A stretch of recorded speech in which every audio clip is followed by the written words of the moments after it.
Good morning, good evening, whenever you are watching or listening. Welcome back to TatiiTalks podcast. I just want to plug in something real quick. Today, I really like your hat. Thank you. Really looks great. Looks great on you. Thank you. Looks My good. braids ain't done just yet, so I decided to put on my favorite hat. Yes. I forgot where I got it from. Me too, actually. Some dope black-owned business kind of thing. I don't know. I forgot. But I heard you can get it at www.TatiiTalks.com. Okay. I just heard from the grapevine. A little birdie told me. But thank you for joining us. If it is your first time, what's up? What is up? You are in for a treat. And if you are returning, thank you for being so loyal. We love y'all. Let me say like us. Yes. Y'all really do. They y'all like really, us a lot. Y'all really, I wouldn't say a lot. I don't want to, burst my bubble. Not a lot? Not burst my bubble. I don't want to like get my head too big. Oh. I just feel like y'all really rocking with us. A lot. Right? I just appreciate you. Okay. This is actually going to be part 2 of the previous episode. There was so much that we needed to talk about, and apparently I was supposed to be questioned or something. Yeah, so I'm interested. We're just gonna run it back, and I'm just gonna have you take it away. Yeah, Sister girl, take it away. Thank you. You're welcome. So, if you didn't look at part 1, go to part 1. I'll link it up and see that. But I'm very curious on Tati's. I'm very curious, and if I'm curious, and I talk to the girl every day, I'm sure you guys are curious on like just the thought process of how you would react to certain things, right? So I've written down some questions. My question, the first question is, when was the last time you wanted something so bad and it didn't happen? How did you handle the rejection? And it's a 2-parter. So how did you handle that rejection? And was your immediate response was to go to God or react first out of flesh? Whether that's like just being irritated and calling Isaiah. Like what was the last time you just felt let down? Before I answer this question, I feel like they need a context. A context. So I'm saying this from a perspective of I really wanted to move to Houston. I prayed about it. I thought God said yes. I thought everybody was on board with this. And then the minute I touched down, it was just hell kind of broke loose, kind of. And so I was just let down from that. And I knew how I reacted. And for me to get wanting to be more closer with God, and your answer won't bring me closer to God, right? It's obviously. Just a perspective, yeah. But I just want to know now of like this kind of was my first time of being let down by God. It was just like I thought this was everything, and maybe I wasn't let down, but yeah. I'm just curious on like when was the last time you were like so this got to be it. I prayed for it. I journaled about it. And it was the complete opposite of what you thought.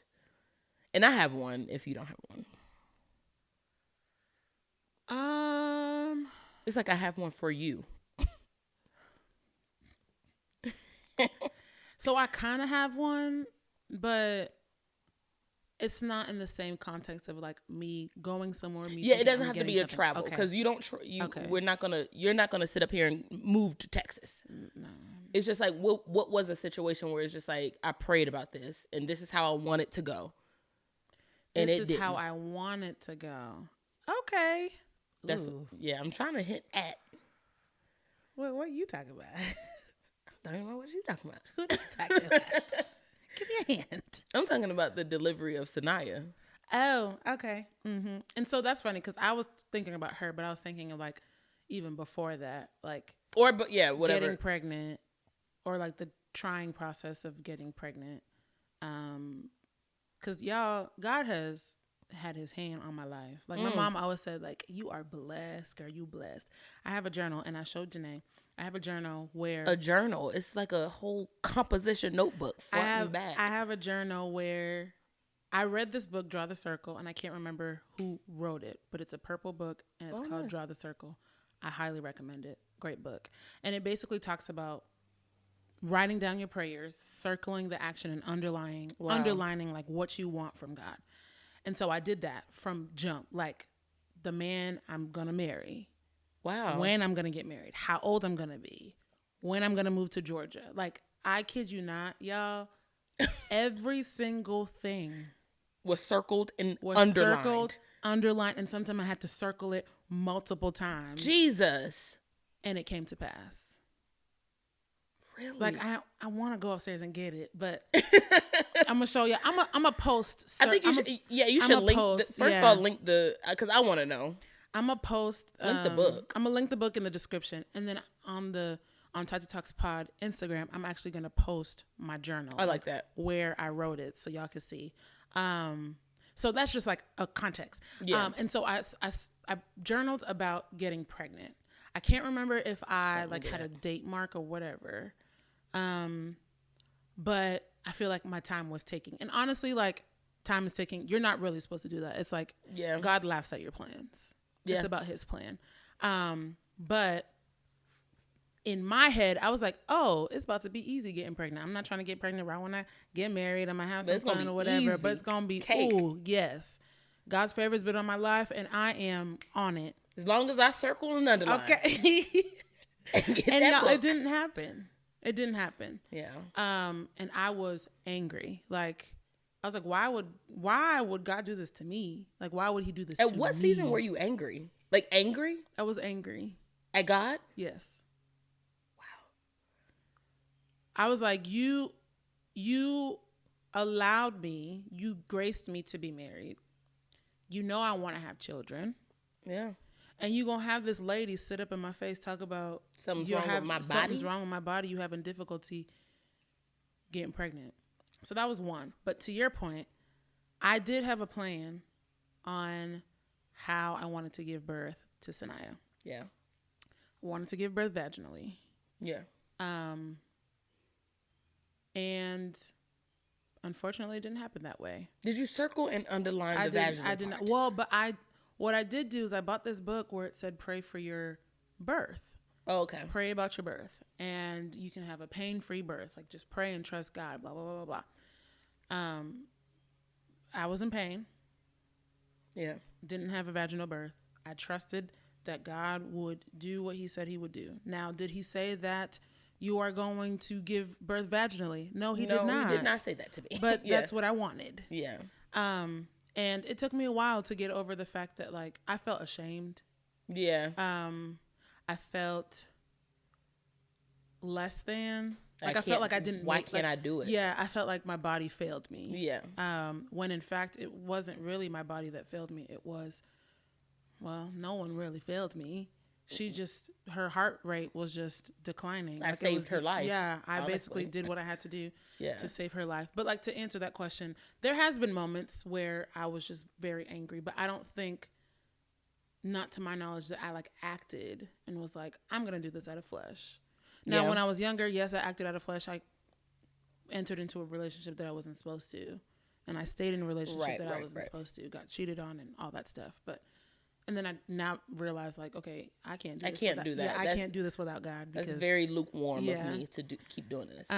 So, like, I can't think of a situation where, like, I did what I wanted to, or I did what I felt God was telling me to do, and then in the end, it didn't work out because you really feel like everything that happens kind of worked out in the favor of you.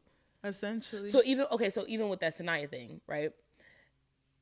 When you first found out, and of course we're now talking about in the hospital, we can't really think about that, but I want to say, like, the next day or that week, did you react? Were you upset? Like, did you react out of, or were you just so great with, I'm just glad she's here?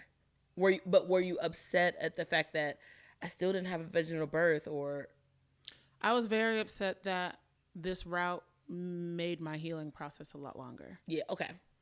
I felt like I couldn't take care of myself. I couldn't take care of her. Yeah, because you couldn't at one point. That first week, bro. Couldn't move. Even just, like, the simple thing of laughing, like, hurts. You literally instantly have so much gratitude for things that you used to be able to do, and you can't in that moment.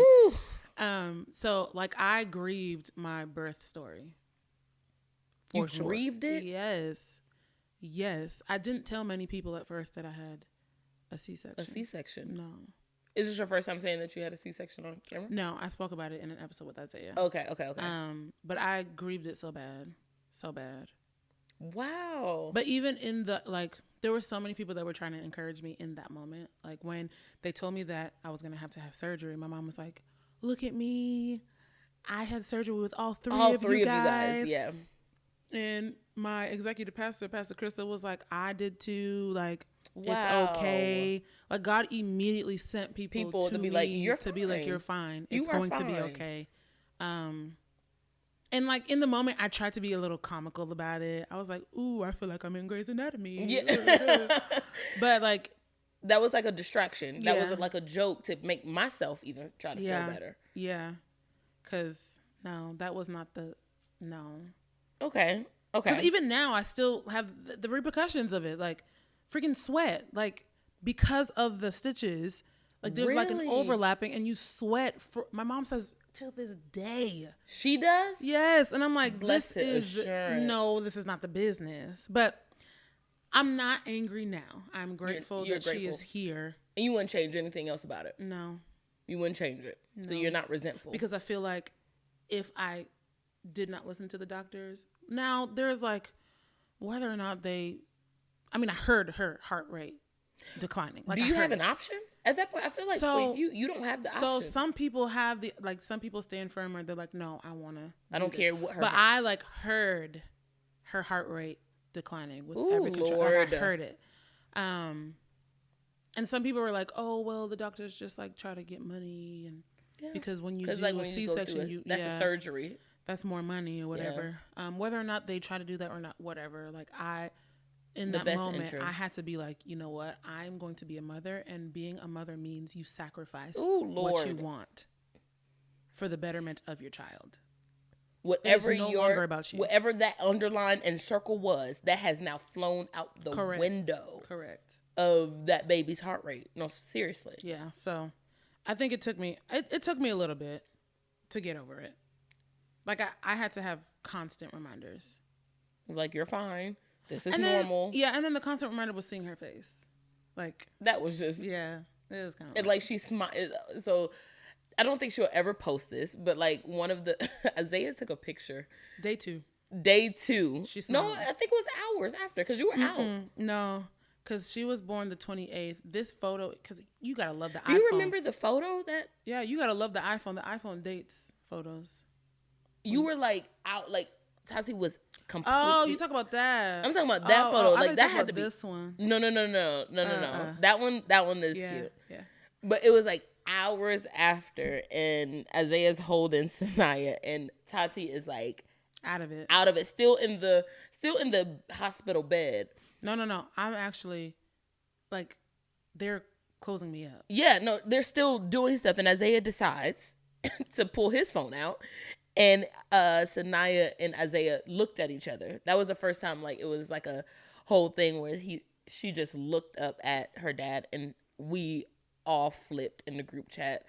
To this day, she doesn't even know what we're talking about because she's like, wasn't there. Yeah, I physically was not there. Don't even know what no. I physically was there. I mentally, emotionally, and everything else was not there. So, and then days later, the picture that she's talking about, days later, she cracked her first smile. Yeah, she's such a happy. She's just a happy baby. I thought that was so cool altogether. But literally days later, she smiled. I'm like, who taught you that already? Yeah, how do you know how to? You just got here. Okay. Yeah, I don't know if I like answer. You did answer. Okay. You did answer because the question was, what was your immediate response to go to God or react out of flesh? No, I reacted out of flesh. You reacted out of flesh. For sure. For days, weeks, months. All right. I'm just saying. Absolutely. All right. And you can recall your last time that things didn't happen. That was Sanaya. Yeah. So the very last you did time. answer. Yeah. Okay. When was the last time you decided to move without God's permission, and what did that cost you? And how I came up with that question is it cost me a lot of money because I wasn't supposed to do everything that I was supposed to do. In Houston, Yeah. So the last time, like, you just moved abruptly, not a location, but like you made a decision abruptly, and what did that cost? What was that? See, I don't want to keep saying the same thing, but the only thing I can really think of is the last relationship. Like, Romantic? Yeah, I did not ask God for that man. You did not do that. No, I did not. And the way that relationship came about and the way that relationship was, how toxic it was, and I still like. Was this okay? Yes, Confession of a Side Chick. Yes. Okay, I was gonna say like, go back down. But like even before then, like even dating the person, like I ain't asked God about that. I just did. You just did it. Yes, my mother did not know at the time. You just did that. I just did it because I just wanted a man, and he gave me attention. He was in the church, and I was like, he was in the church. Yeah, it was like, okay, you cute, you cute. And we dated for a long time, and it costed me my heart. Like it shattered me. Yeah, like, it costed a lot. Like if y'all watch that episode, Confessions of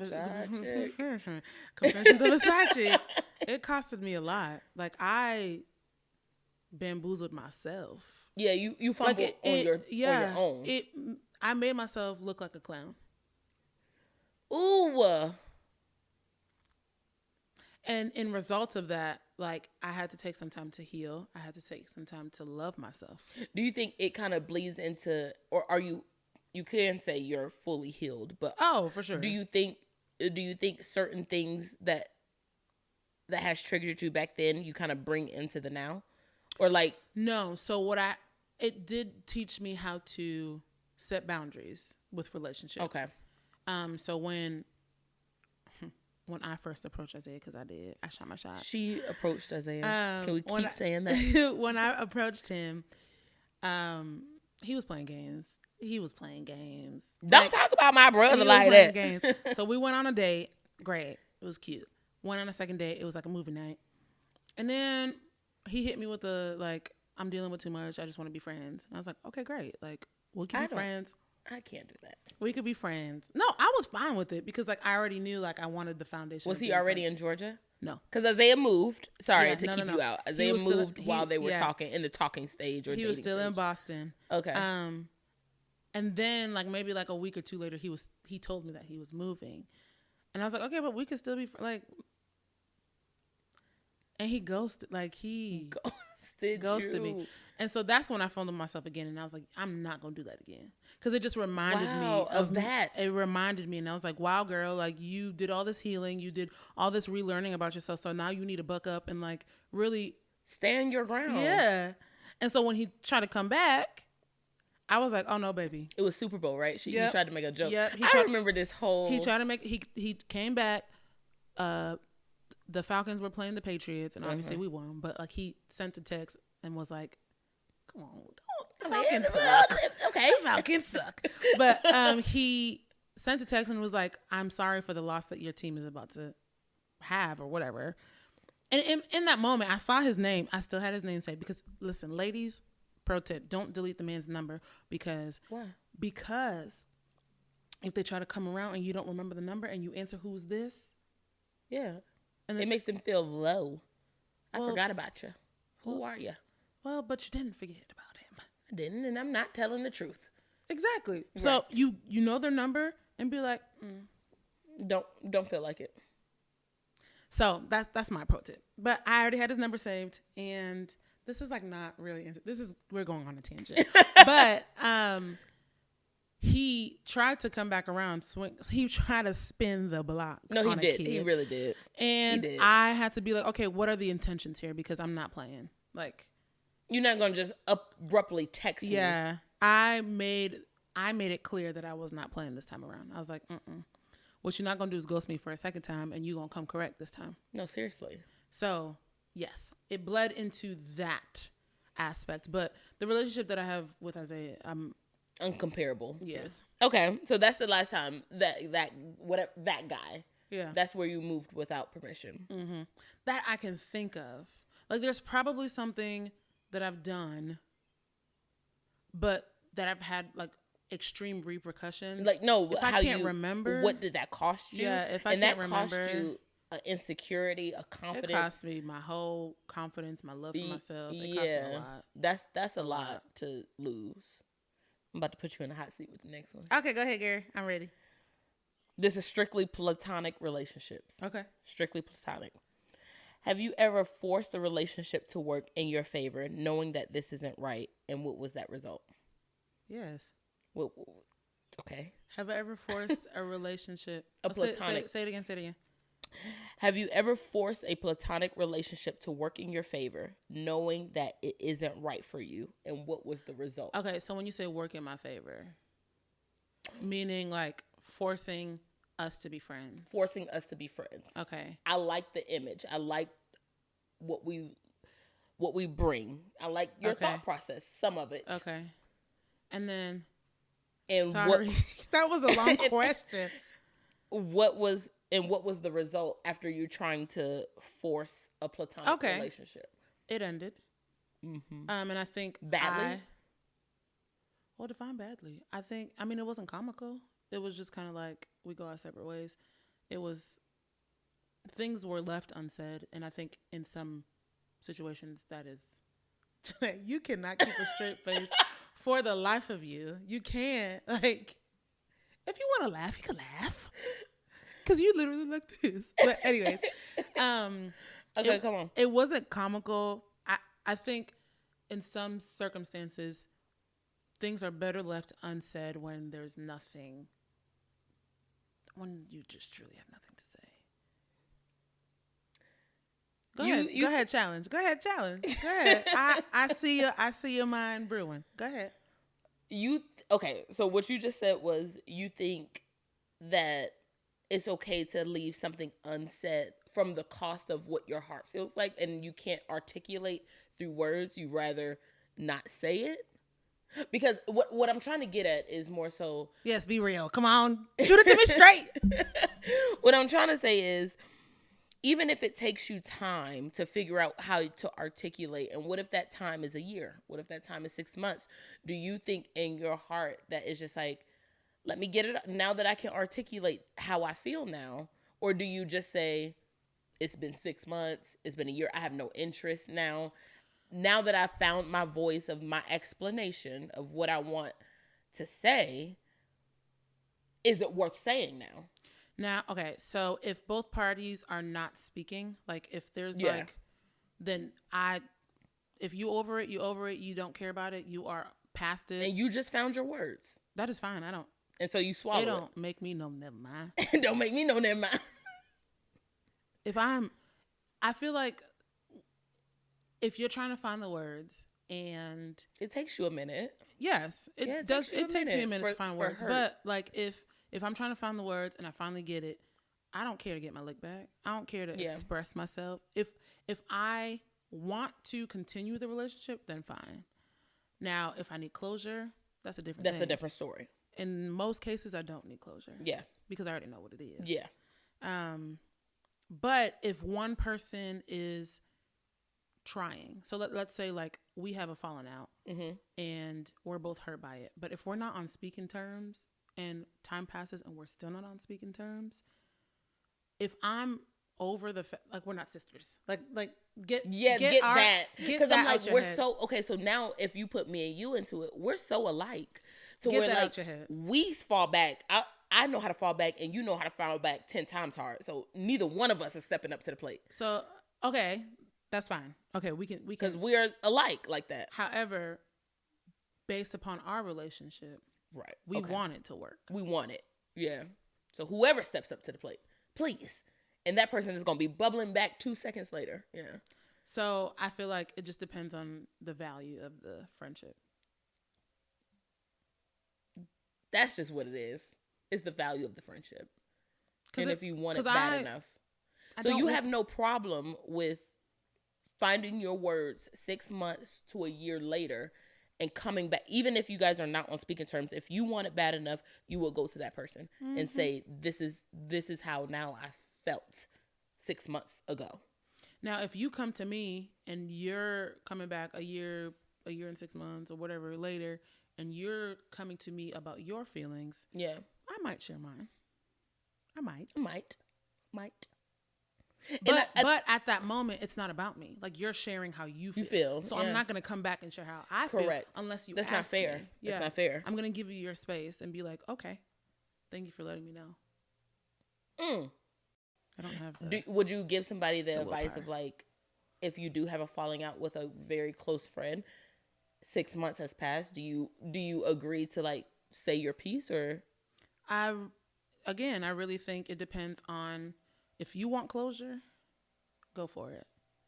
However, stepping into that, you have to really understand the level of that relationship. Yeah. Because you might not get anything back. What if they don't text back? And you got to be okay with that. Yeah. Because what you wanted to do was just say your piece, right? So if that's the case, move on. I like that. I like that. That's why I'm like, I like that. Because I'm like, whatever. And let me know if you guys agree. Because I think just a smidge differently. Like, I think that's very strong of you, but because I'm trying to get out of people pleasing, and I don't feel like that's people pleasing though. Or I'm trying to, like, I'm trying to have a voice. So I feel like I'm going back to that 12-year-old Jenai of, like, you just found out how to articulate something. It's too late, so you missed your shot. That's how I take it. Okay, well, yeah, like, you missed your shot. I don't think it's too late. You can't do it. Too late. I just think you just got to and I silence myself a little bit. Really understand why you want to speak out. If you're expecting something back. Yeah. And then if you want to mend and, like, move it. Does it matter? Along. I feel like you're just coming from, does it really matter? Yeah. Honestly. And if it matters to me, I will. And if it don't, I won't. Yeah. Okay, one more bonus question. I think we haven't timed ourselves. Oh, shoot. We always supposed to say 30 minutes, but I think we're tiptoeing. After being a mom for almost a year, Sanaya, whenever you're putting this out, Sanaya will be 1 this year. I mean, this week. Yeah, Friday. For almost a year, what advice can you give someone that is still pregnant, but still trying to show up for her friend group, family, and being a wife while still being pregnant? I'm like, hey, can you come here? Can you just go out with us here? Or what would you say to that type of mom? Because she is a mom. I would say don't enter motherhood with any expectations. Expectations will kill you. Literally. I'm sorry, not literally. Figuratively. I'm like, well, you're still here. Figuratively. That's 1. 2, create your own village. It just does not come. Yeah. It does not come. It doesn't come by just blood. Yeah. You have to create that village for yourself. And ask for help. Ask for help. This is Tati talking here? Yeah. Ask for help. People cannot read your mind. People they don't have the same thought process. They see you struggling, they're not going to offer their services. Yeah. You have to ask for help. While you might think, well, this is common sense, you see me tired, ask. You see me bouncing on the ball. Help. Because all they're going to say is, you a strong woman. Yeah. You got this. You super mom. You are so beautiful with that belly. Yeah. And it's just like, help me get up from this. So I would say ask for help. And then lastly, showing up as a friend and a wife. Take your time. Give yourself grace. Give yourself grace. Give grace. If you can't do it, just be honest with the person, the people, whatever. Yeah. Like, yes, I used to be able to show up in this capacity, but right now I cannot. And if they cannot accept that, then I physically can't, mentally nor emotionally cannot do this. You literally got to, like, speak up. Yeah. Your voice is so important in this moment right now. While you're pregnant, yes, but, like, more so when you become a mom, because there's so many emotions, there's hormones, there's a lot. Yeah. Overthinking. Yeah. There's a lot that you got to balance. Like, you're so hypersensitive. Yeah. Being a first time mom, trying to protect your child. so many people want to see the child. They want to kiss the. Ooh, Lord, that's a whole nother thing. So like, be able to own your voice, speak up, and if you can't make an outing, you can't make that outing. You can't make it, sweets. And if they really want to see you, then tell them to come over. Yeah, that makes sense for you. Yeah, there's so much that I could say. Yeah, that you could say about that. Would be the 4. I think just being that full. Yeah. That full first time mom for just 1 year. This is just 1 year that you have learned to tell somebody that's mid pregnancy. And if you have a husband or a boyfriend, whoever the father of the child is, they are in this for the first time too. Ooh. So the same way you don't know, they don't know. So y'all are learning together. They do not know. Yeah. So I think the biggest thing is grace. Give grace. I love that. Well, that's all the questions that I had. I'm glad. I'm very. That's interesting.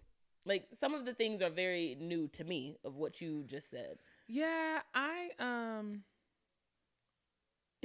on my 3rd session of therapy, guys. She is. And Sister Girl has been teaching me a lot. So I think that's why I'm able to articulate myself more. A little bit better. Yeah. And she's literally helped me realize a lot. So whereas if you asked me a month ago, I'd have been like, I don't know. I don't have a question. I don't have an answer for any of these. Yeah. But deep down I do have an answer, but I just don't know how to pull it out. I don't know how to articulate it. Yeah. Or it's just not coming to mind. But because I'm practicing these skills daily, I'm able to share. One question. Yeah. Do you recommend therapy to everybody? Oh, yeah. There is. I'm still on the fence about it. I'm not on the fence about it. I'm just trying to figure out who's that person, and I'm about to spill my beans to that person. No, you literally. So you know how long it took. It took long. When did I tell you about? I was thinking about therapy. It took me months. Yeah. I burped. I'm sorry. It took me months to actually find somebody, and it took a lot of researching. Now, shout out to Jamesia. Hey, she sent me this lady, and guys, that is my homegirl. That's your friend. You could be. That's my friend. That's my friend. We laugh. I cry. She don't cry. Yeah. We laugh. I cry. She encourages.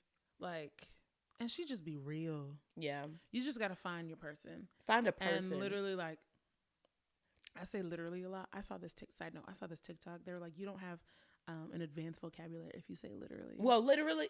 So I need to read the dictionary. But I have learned so much from her, and I think she's helped me realize a lot of stuff from childhood that I just didn't and that's what I want. That's what I want. Go to therapy. Well, I can send you some of my prospects. I think we'll talk off camera of why I think. No. Okay. Jenai, no. This is about real. I feel like we're tap dancing on 30. This could be another episode then. And we'll just bleed into it. Yeah. Because why we got to talk offline? Why can't you just tell the people? So, you don't have to go into it right now because we got to end this episode. But I'm saying, I'll tell you, and then I'll tell the next episode. Okay. I will literally stand 10 toes down of why I feel like I'm hesitant of therapy. I know that I need it. I know that I want it, but I'm hesitant on therapy for a specific reason. You think people are going to judge you? No.